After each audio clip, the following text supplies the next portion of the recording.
Bad news for AEW as they suffer their worst rating for AEW Dynamite in nearly 3 years. We have an update on this week's Dynamite rating, and it is not great. It fell well below the mark, to say the least. We're going to talk about it, what it means, contextualize it, also take a look back at previous week's Dynamites and kind of see how we got here. Also, we have a pretty massive update about Ricky Starks, who was on a podcast with What Culture this week, where he discussed his future. We're going to take a listen to what Ricky Starks had to say about that and why he could be on his way to WWE. All that much more coming up right here in this video. So be sure to smash that like button like there's no tomorrow, subscribe, and hit that notification bell. All right. So let's first and foremost talk about this AEW Dynamite rating. It was not great, people. We knew that AEW Dynamite right now was in a bit of a flux, in a bit of a lull period.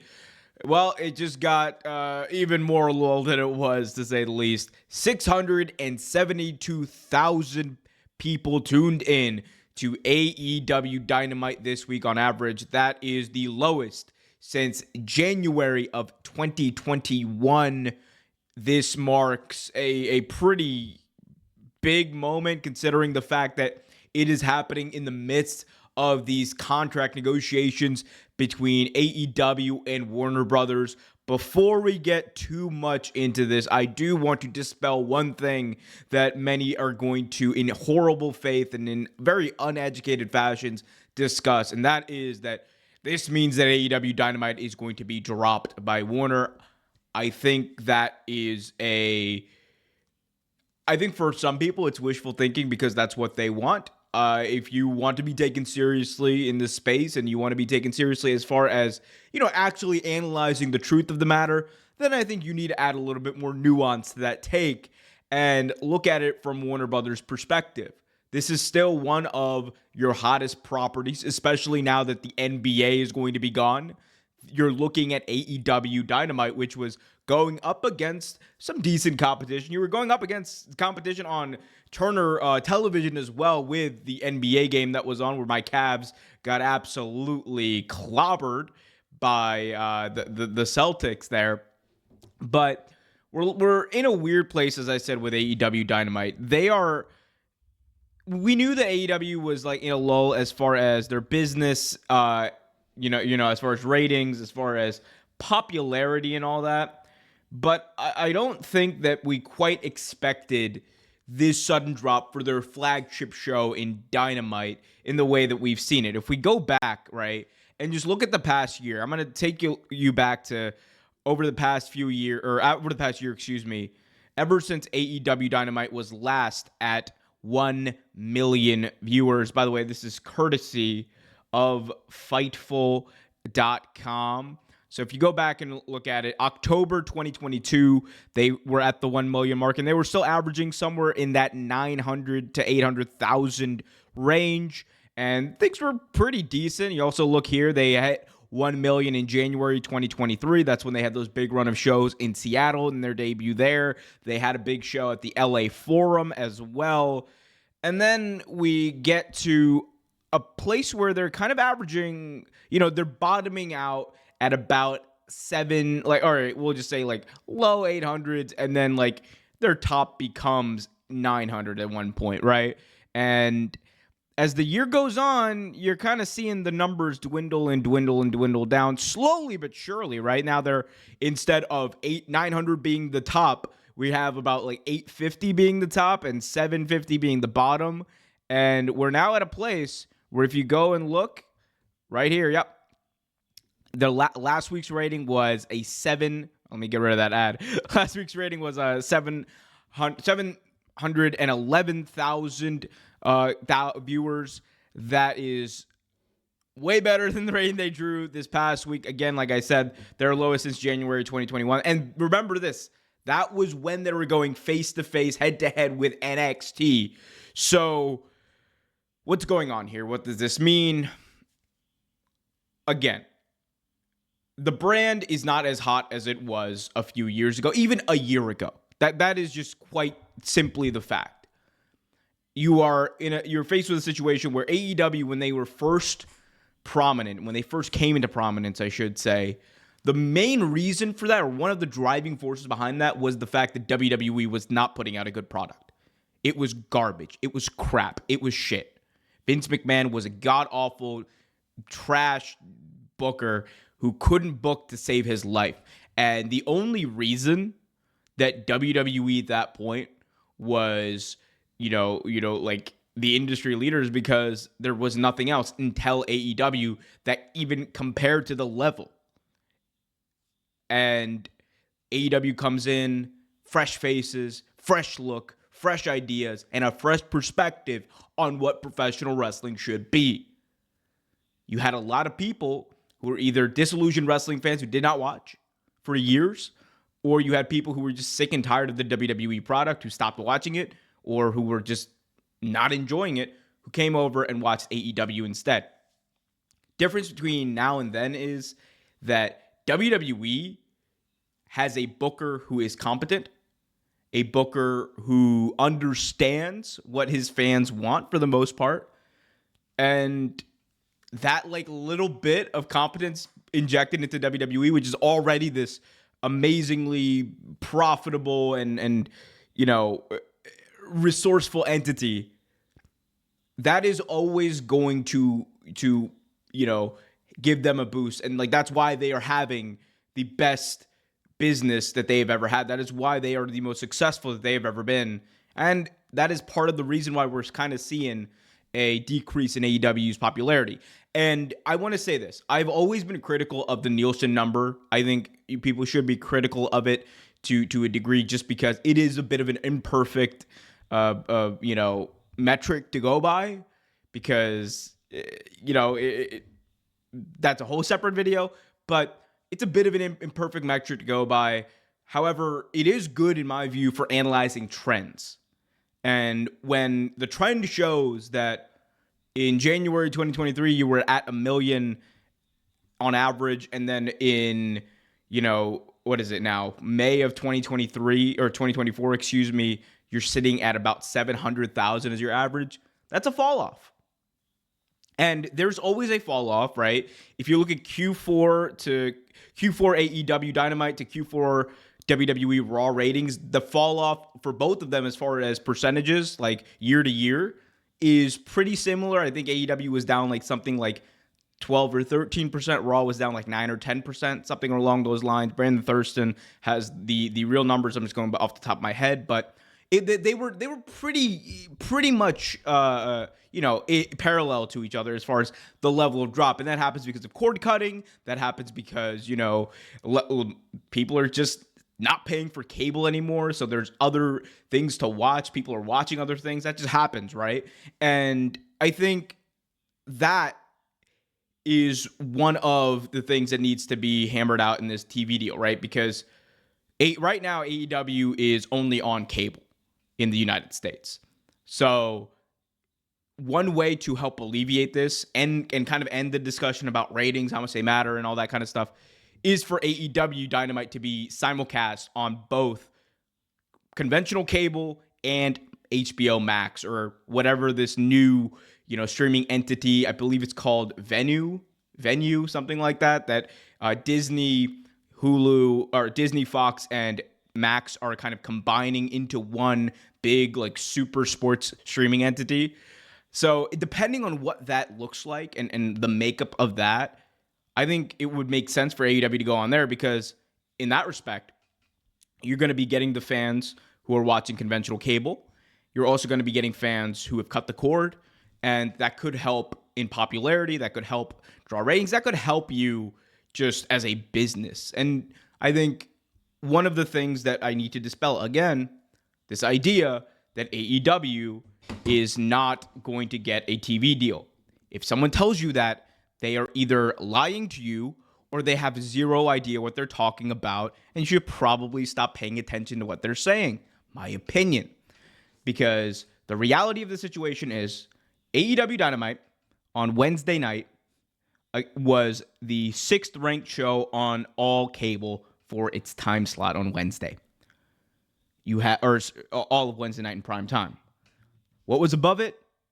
Mavs Thunder on TNT, Cavs Celtics on TNT. So again, their competitor who was broadcasting the NBA games right there. And then you also have inside the NBA that was on that kind of beat it. Stars and Avalanche on ESPN, which was a big game. And you had Mavericks and Thunder on True TV, so another NBA. So they were sixth behind a few NBA games, and they still got a .23. AEW Dynamite is still on average, a top 5 show on cable, usually top 3 for their time slot when they're not going up against the NBA. For a company and an entity like WBD, that is big. They're about to lose the NBA. So for them, right, they're looking at it like, all right, we need to remain. We need to have shows that remain in that like top 5, top 10. And AEW Dynamite is clearly succeeding in that.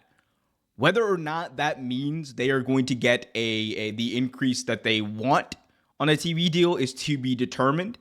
I still think the end number will be somewhere around the 800 million to 1 billion number for the length of the deal. And by that, I mean like over 5 years. So we can call it what, like 40, I don't know, do the math on that. But like that's what I'm thinking. Between 800 to 1 billion over 5 years would be my estimate for this deal. That just seems to be the right ballpark number for them considering where they are. Could it be less? That's possible. But I think when you factor in streaming, when you factor in pay-per-views, when you factor in all that kind of stuff, like basically the entire package of all AEW programming, that's what I think the deal is going to be. And that would be a very good deal for AEW. But it starts with Dynamite. And if you're AEW, right, this is the hard part about being a booker, about running a wrestling show. Getting people to watch your product and getting your product hot again, right? Because right now AEW needs to you could argue, get to that place where they're hot again. We'll see if that happens. But again, is this a cause for concern? I think I would be a little bit concerned for sure and try to bolster that product as much as possible. But also at the end of the day, you know, you can only concern yourself about it too much. They are not going out of business. They are not failing.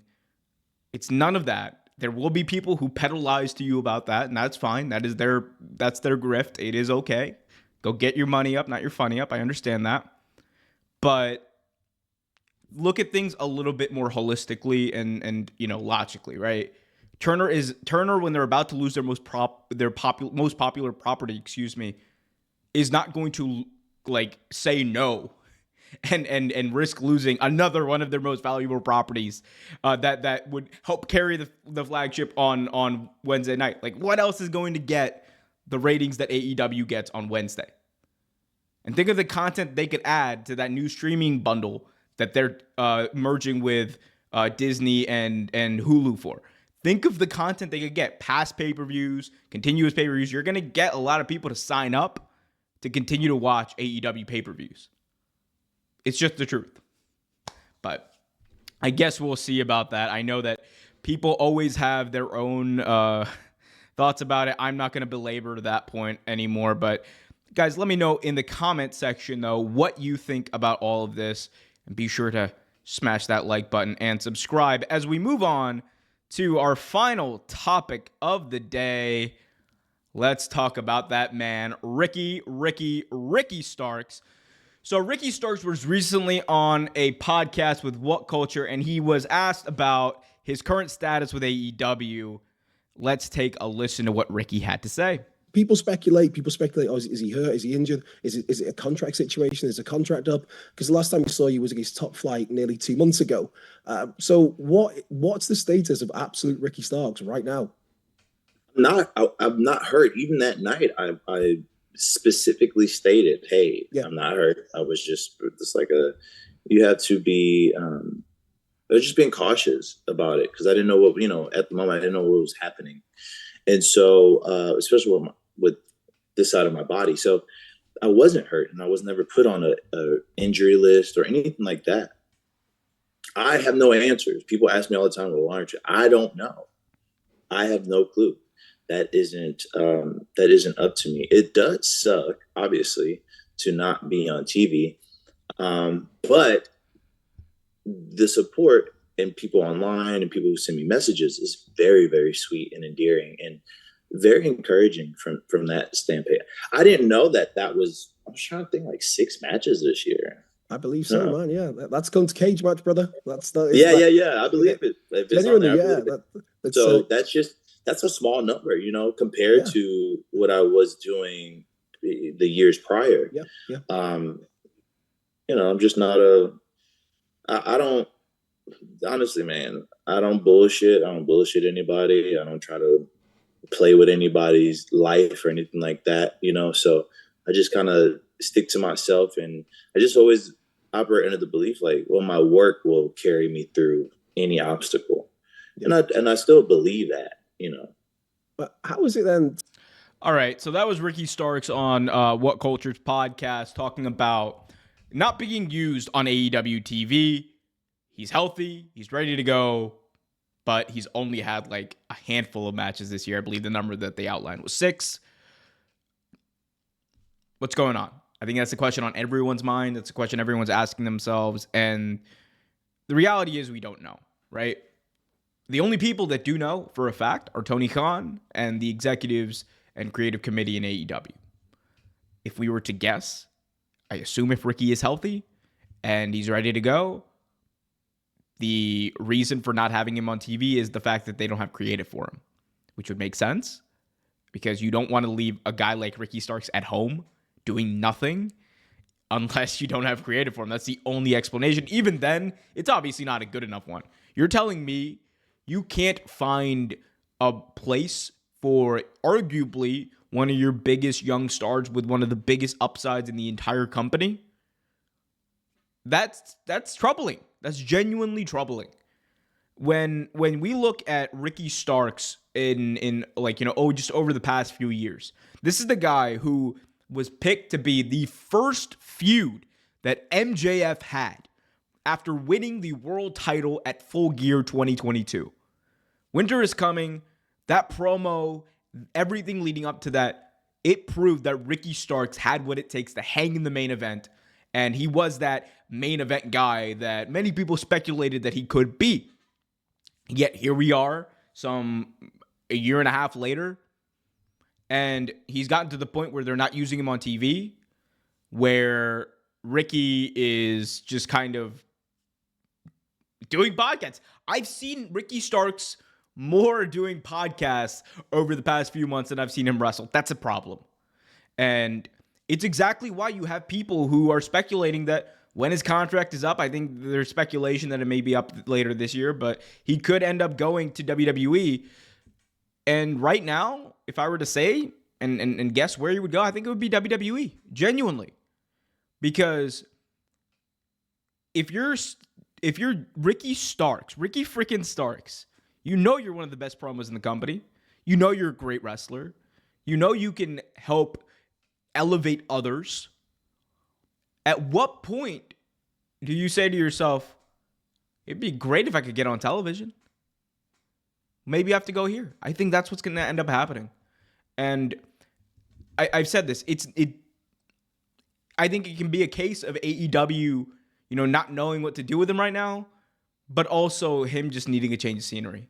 I think it's that weird thing in wrestling no one wants to talk about, and there's a lot of factors to go into it, but sometimes wrestlers just need a change of scenery. Look at Dean Ambrose.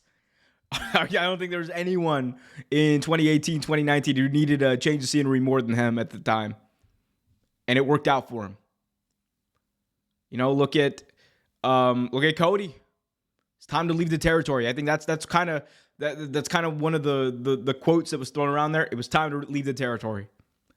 And I think it was. And it just might be for Ricky too. We know that if he does go to WWE, he is going to be a massive star. I think there's an obvious story there to be told with himself and Cody. And I think Ricky Starks would be a world champion in WWE. Mark my words, if he did go there.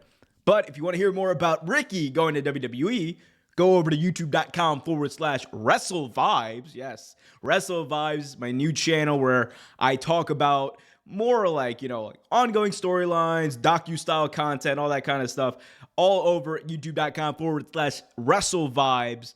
I did an entire video on Ricky Starks and what I think is probably going to happen to him and breaking down this dynamic with WWE a little bit more. So be sure to go check that out for more information. But until next time, that's all I got today, guys. Be sure to leave a comment on this video. Let me know what you think about all the news that we just broke down. 20 minutes in, and we're still going. Be sure to also smash that like button, subscribe, and hit that notification bell. Until next time, I'm Omer Q for Real Take Wrestling. Be happy, be healthy, and as always, keep it real.